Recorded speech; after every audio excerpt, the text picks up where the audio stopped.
जय श्री कृष्णा। मैं आपका भाई प्रेम सिंह सिंगराव, जय माउट ग्रुप संस्थापक।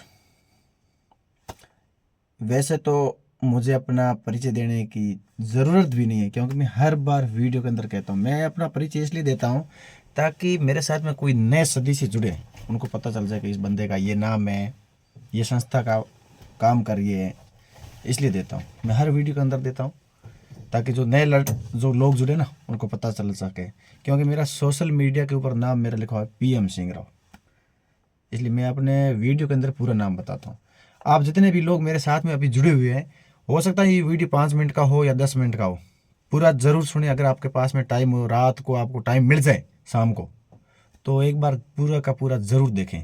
इंसानियत तो मानवता के नाते मैं आपको ऐसे नहीं कहता हूँ कि आपका खेत अगर पशु खा रहे हैं आप उनको बांधो मत, या आप उनको खेत से दूर मत भगाओ। मैं ऐसे नहीं कहता हूँ साहब, हमें भी पता है हम किसान के बेटे हैं। कौन से हम कलेक्टर के बेटे हैं, अमीर बेटे, अमीर अमीर बाप की औलाद हैं? ऐसे तो है नहीं। मैं भी एक छोटे से परिवार से हूँ, इतना अमीर भी नहीं हूँ। मेरा परिवार ऐसा नहीं है कि मेरा परिवार बहुत अमीर है। मैं अमीर परिवार से नहीं हूँ, मैं एक किसान परिवार से हूँ। वैसे हम खेती का भी काम करते हैं। और मेरी जो संस्था है जय माँ और ग्रुप, उसका मुख्य उद्देश्य है कि ओनली फॉर गौ सेवा करना। वो भी जो सड़क के किनारों पे जिसका एक्सीडेंट हो जाता है उनकी सेवा करना है। क्योंकि वो क्या करते हैं, रोड के ऊपर एक्सीडेंट हो जाता है बेचारे, बाद में वो 3-4 दिन तक सड़क के किनारे पे तड़प तड़प करके मरते हैं। हमारा मुख्य उद्देश्य यही है। और जो हमारी टीम है वो इसी पे काम कर रही है। अलग अलग गाँव से, अलग अलग क्षेत्र से लोग जुड़े हुए हैं। तो हर गाँव के अंदर हमारे मेंबर हैं, और उनको हमने बोल रखा है कहीं पर भी एक्सीडेंट हो जाता है तो आप या तो उन्हें कोई नज़दीक गौ चिकित्सालय वहाँ पर पहुँचाओ, या हमारे पास है लेकर के आओ। जो भी जैसे आप सहयोग आपस में इकट्ठा करके कैसे भी करके, जैसे 100 200 रुपये कर देते तो कोई दिक्कत नहीं होती। अब मैं बात करता हूँ, मुद्दे पे आता हूँ। मुद्दा आज का ये है मुख्य। वैसे तो आज आपने मेरा मुद्दा देखा ही होगा सोशल पर। मैंने आज मेरे अपने परिवार का सदस्य है, मेरे अपने गांव का सदस्य है, उनके ऊपर मुकदमा दर्ज करवा दिया। अब बहुत से गांव वाले लोग मुझे कहते हैं कि यार गांव वाला है, परिवार से हैं, एक परिवार से हैं, हम आपस में उठने बैठने वाले हैं। और बहुत से लोगों के मेरे पास कॉल भी आए थे। तो उनको मैं कहना चाहता हूँ साहब, मेरी मजबूरी थी। मैं एक अकेला नहीं इंसान हूँ, मैं गायों के लिए लड़ रहा हूँ, गायों के लिए संघर्ष कर रहा हूँ। और मेरे आंखों के सामने गायों को या नंदी महाराज एक ही चीज़ है, उनको कोई मार रहा है और मैं देख करके चुपचाप सड़क के किनारे पे चला जाऊं। आप तो देख करके चले जा रहे हो, मैं कैसे देख लूं? मेरे से तो ये देखा नहीं जा रहा है। आप कह रहे हो कि जो करेगा वो भरेगा। अरे साहब, जो करेगा वो भरेगा कब है? मैं नहीं बोलूंगा तो उसका दंड तो मेरे को भी मिलेगा। भगवान कहेगा यार तुम कम से कम देख करके जा रहा था, क्यों जा रहा था देख करके? यार तेरे को आंखें बंद करनी थी, और तूने आंखें तेरी खुली थी फिर भी तू देख रहा था और बोला भी नहीं। ये नहीं हो सकता है। अगर मेरा सगा भाई है, वो अगर ऐसा काम करेगा तो उसके ऊपर भी मैं कार्रवाई करूंगा। अब कई लोग क्या कर रहे हैं, आज मैं पूरे दिन थाने के अंदर था, बज्जू के अंदर। कई जो जैसे गांव के अंदर जो मुखिया लोग होते हैं, मैं किसी का पर्सनल नाम नहीं ले रहा हूं, लेकिन मेरे दिमाग के अंदर एक एक इंसान का नाम फील्ड है। आप क्या करोगे? ज़्यादा से ज़्यादा थाने के अंदर फ़ोन करोगे, क्योंकि थाने के अंदर आपकी चलती है।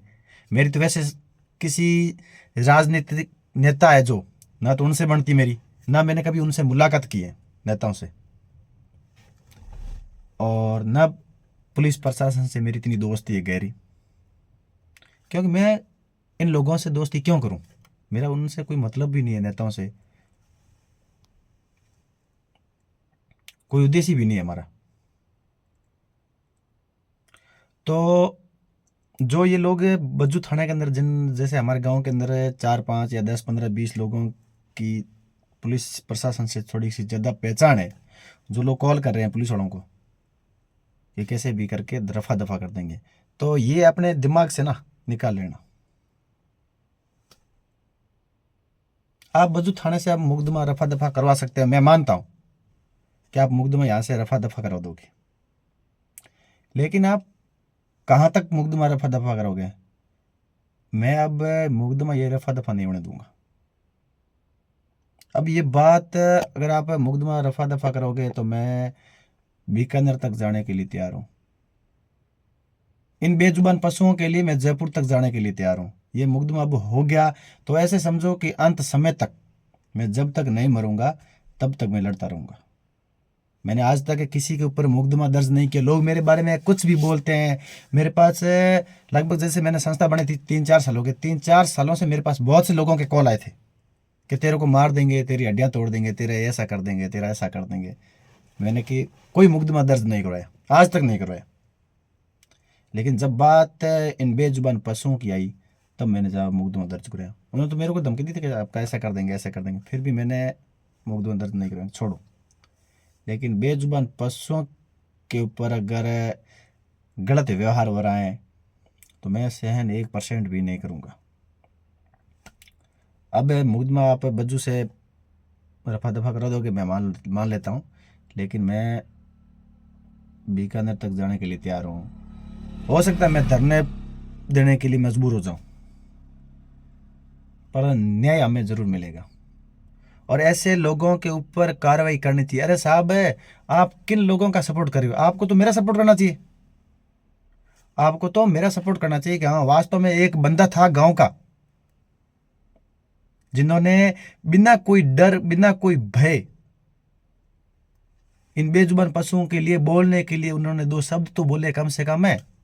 लड़ने का उनके दिल के अंदर कालजा तो था। आप तो बोल नहीं रहे हो, आप तो ये सोचते हो कि हम क्यों करें। अरे साहब, मैंने बोला है तो आपको मेरा कम से कम सपोर्ट करना चाहिए। और ऐसे लोगों के ऊपर है, अगर पंचायती करो ना तब बोलना चाहिए आपको कि तूने गलत किया है, और गलत के साथ गलत ही होगा, सही कैसे होगा? आप मेरे को कॉल कर रहे हो कि एक गांव के अंदर, एक गांव के लोग हैं, ऐसे मत करो, ऐसे मत करो। क्यों आपने उनको कॉल क्यों नहीं किया? कॉल तो उनको करना चाहिए। आपको कॉल करके उनको कहना था कि साहब ये तूने गलत काम क्यों किया। हिंदुओं का धर्म होता है कि गायों की रक्षा करना, और तुम लोग गायों को तड़पा तड़पा करके मार रहे हो, और मैं बोल गया उनके बारे में तो मैं गलत हो गया। वाह क्या दुनिया है। मुझे आप गलत ठहरा दो, सारे के सारे सबूत, गलत गलत के जो सबूत होते हैं ना मेरे बारे में, आप सबूत इकट्ठा कर लो, सब सोशल मीडिया के ऊपर आप वायरल कर दो, कोई फर्क नहीं पड़ने वाला यहाँ पे। मैं अंत समय तक इन बेजुबान पशुओं के लिए ही लड़ूंगा। जब भी मरूंगा इन बेजुबान पशुओं के लिए ही मरूंगा। किसी के अंदर कोई वहम हो ना कि मैं राजनीतिक में मेरी नींव मजबूत है, या गांव के अंदर मेरे पास पैसे हैं, वैसे हैं, मैं कुछ नहीं होने दूंगा, ऐसा कुछ नहीं है। मैं अंत समय तक लड़ने के लिए तैयार हूँ। और अभी तो मुझे बज्जू पुलिस प्रशासन के ऊपर पूरा भरोसा है कि कार्य होगी। नहीं होगी तो मैं अंत समय तक बीकानेर तक, जिला कलेक्टर तक धरने देने के लिए तैयार हूँ, और जाऊँगा। आपको बता करके मैं दिखाऊंगा कि साहब, मैंने बहुत से लोगों को समझाया कि साहब मैं हमारे से मत करो, हम अपना काम कर रहे हैं, आप हमारे बारे में मत बोलो। हम जैसे भी काम कर रहे हैं, गलत कर रहे हैं तो हमारी मर्जी है, सही कर रहे हैं तो भी हमारी मर्जी है। आप हमारी टांग खींचे बिल्कुल मत करो।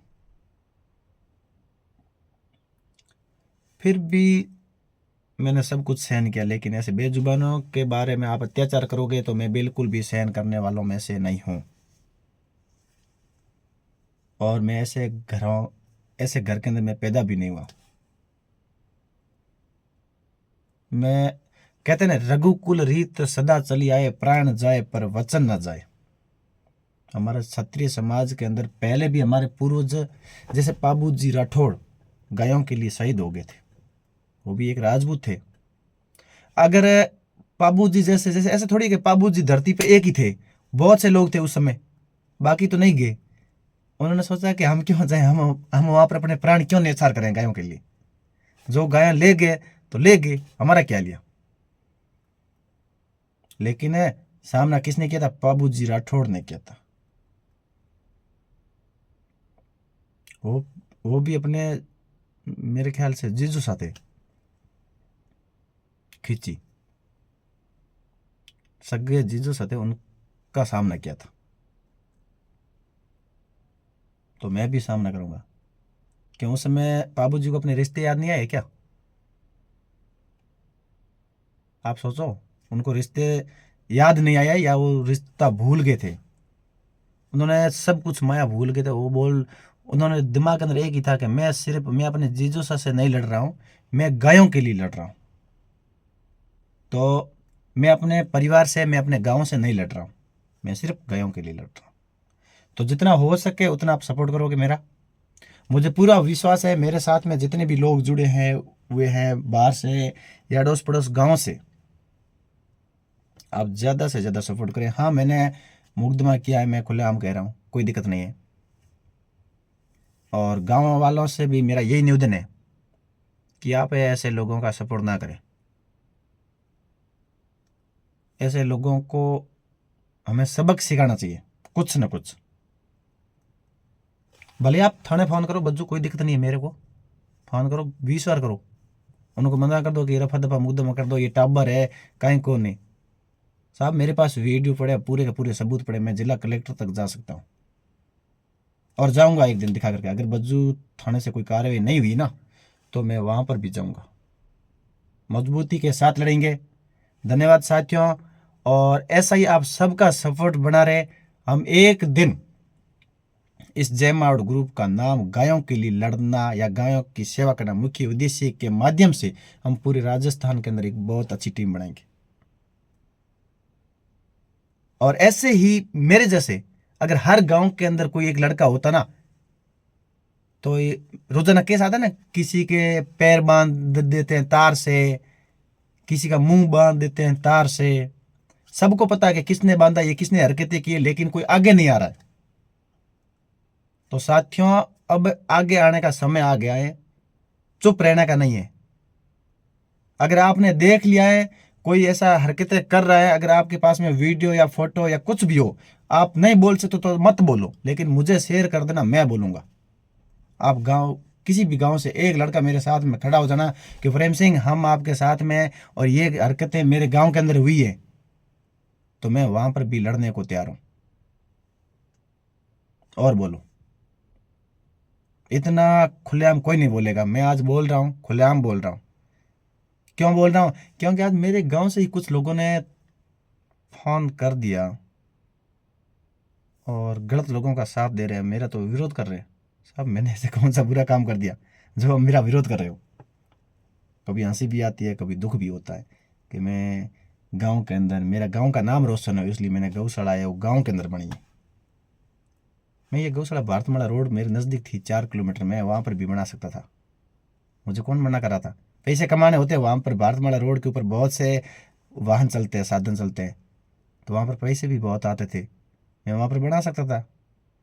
लेकिन मैंने सोचा भारतमाला रोड के ऊपर बनाएंगे तो गांव का नाम रोशन नहीं होगा, लेकिन कम से कम 80-100 किलोमीटर के अंदर गांव का नाम तो रोशन होगा ना, कि गौ चिकित्सालय है कहाँ, तो गोगड़ियाड़ गांव के अंदर है, पूरे गांव का नाम रोशन होगा। मेरे इस उद्देश्य से मैंने गांव के अंदर बनाई, और गांव वाले भी विरोध कर रहे हैं। कोई बात नहीं साथियों, और एक दिन जरूर सब सपोर्ट करेंगे। धन्यवाद साथियों, अगले वीडियो में हम फिर मिलेंगे। हो सकता है मैं 1-2 दिन तक मैं इंतजार करूंगा, 1-2 दिन के अंदर हमें न्याय नहीं मिला तो हम आगे जाने को लिए, आगे बीकानेर तक जाने के लिए भी तैयार रहेंगे। और उस समय मैं एक वीडियो भेजूंगा, उस वीडियो के माध्यम से आपको अपने घरों से निकलना होगा। मैं अकेला वहां बीकानेर जाकर के क्या करूंगा? वहां से मुझे भी धक्का दे करके निकाल दे के तू अकेला आया है। इसलिए जितनी भी सोशल मीडिया के माध्यम से जो लोग जुड़े, हम 2-3 दिन का इंतजार करेंगे। 2-3 दिन के अंदर कुछ हो गया तो ठीक है, नहीं तो हम बीकानेर तक जाने के लिए तैयार रहेंगे। ठीक है, एक वीडियो भेजूंगा, उस वीडियो के माध्यम से आप सब के सब एक दिन का टाइम निकाल करके बीकानेर जरूर पहुंचेंगे। मैं हमेशा आपका आभारी रहूंगा। धन्यवाद साथियों।